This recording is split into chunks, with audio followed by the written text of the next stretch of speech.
Welcome back, everyone, and thanks for spending part of your day with us. Joining me now on the comfy couch is one of my favorite creative people in our community, Claire Etheridge from T.U.P.A.C. Claire, welcome to the comfy couch. This couch is so comfy, Chris. Thank you. Rumor has it that you're doing something a little different this year for your holiday production. What are you doing this year?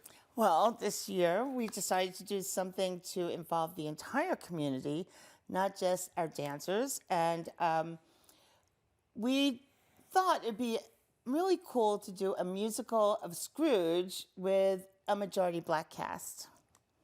That is wonderful.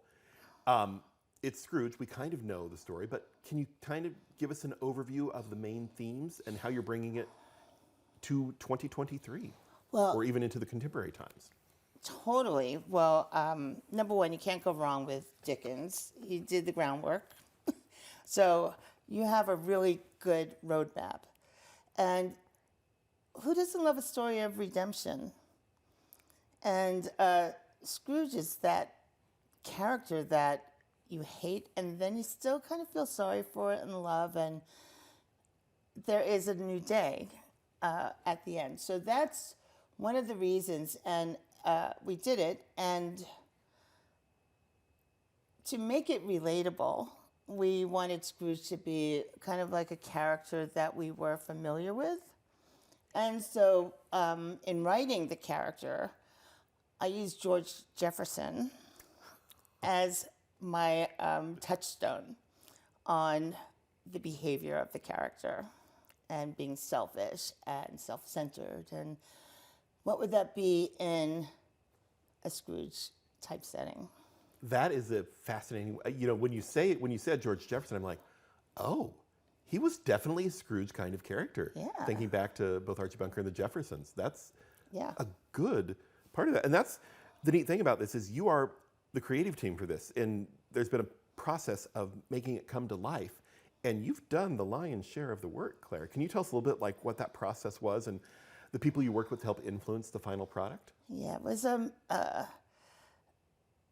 it was interesting how it came about, but because I did not intend to do everything, but I wound up writing it and then choreographing and directing, designing the costumes, with the help of AI, by the way. Interesting. Yeah. So there's this AI program where you type in what you want to see, and it gives you a rendering. So I did all my storyboarding of the entire show with costumes in the colors I wanted, in the styles that I wanted, through AI. It's amazing how, as we evolve as a society, how technology can help us create even stronger visions than we had on our own. It's kind of crazy. That's awesome. Now, it is a musical. Yes. And musicals often feature memorable songs. Can you tell us a little bit about the curating of the catalog that goes along with this show and how the music plays in conveying the story and developing our characters and their emotions? Yeah, well, I kind of had to be my own dramaturge, right? Where I looked online, what were the top songs in the 1980s? Because I wanted to place it in the 80s. There were so many things going on. Number one, the styles were amazing. Not. But they were fun. The 80s were Prince and Purple, and I thought that would convey a certain universal language. And even though Hilltop was really rough in the 80s, it explains how Scrooge could be so narrow-minded, and then to make that change. So the music were popular songs in the 80s. We have Money, Money, Money, For the Love of Money by the OJs is in there. We have, trying to go through all of the music, and that's all that's coming to mind right now. That is okay. That just means people are going to have to wait and see it to hear all the great music that's within that show. Now, writer, director, choreographer, set designer, costume designer, all those things. Were there any particular challenges in having all that happening, and how did you overcome them? Did you have people helping you out along the way? Yes, we don't do anything alone. nothing alone. The challenge is trying to also still run a nonprofit school, work on grants, and to write a show. I think I had a lapse of clarity in my brain. Something happened where I forgot that I had all this other stuff to do. So I work with Deshaun Morton. He is our school director. He has helped immensely getting through the process. We have local artists who are performing, and their input really helps to mold some characters. When you're writing something, it's great in your head, and then you see it performed or rehearsed, and that gives a different take on things. So you can change the characters with the help of that actor, that performer. And that's one of the wonderful things about theater and the arts, is that it is collaborative. And you bring, and you know, everybody brings something to the process, which is the best thing about working with artists, is you all have such a great working relationship in creating together. Because that's what we love to do. We love to create. Now, an important thing we should probably say is, when does the Hilltop Holiday perform? Well, we open on the 17th, and 17th, 18th, and 19th. And then the Friday, what is it called? Black Friday? Black the day Friday. after Thanksgiving. And that's Saturday and Sunday. So if you're bored of shopping, if you are not into football, family's in town, you want something to do, I would say that's the thing to do then. I Don't go say wait in so. lines to go shopping. Yeah. Go experience the Hilltop Holiday. How do people get tickets for it? They go to our website, which is, should I say it? Oh, yeah, you can see your website. They'll put it up on the is- screen as well. Okay. Tacoma, U.P.A.C.org. And the herb, which stands for? Tacoma Urban Performing Arts Center, also known as T.U.P.A.C. Which is wonderful. And it's right here, just a block away from us. Yeah, 11th and MLK, and the light rail. The station is right on the corner. So you could easily, from any part of Tacoma, come up here and experience that. And don't have to worry about parking, because Black Friday is always a busy day as well. Exactly. It's destined to be what needs to happen. I think so. Take the light rail and come and see a Hilltop Holiday.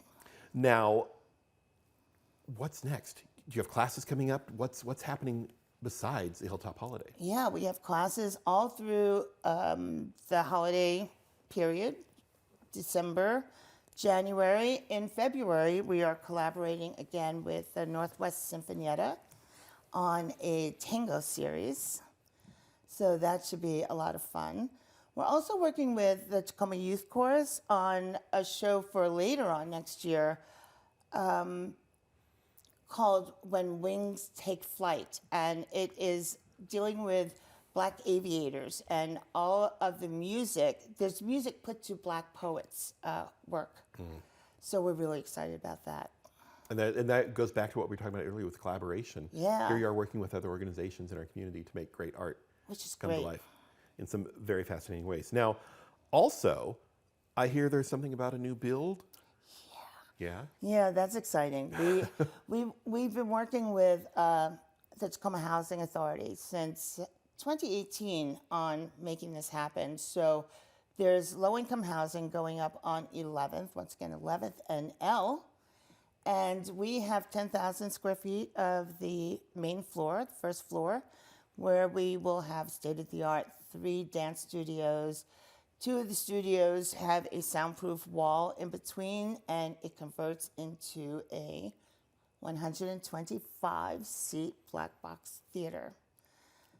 So the excitement for that is because it will be accessible to community members at little or no cost. So if children want to put on their own show, and if they're in the 98405 zip code, they get an amazing rate, which is really nominal. And we want to ensure that this is a place where community feels they can come and perform for their friends and families and community.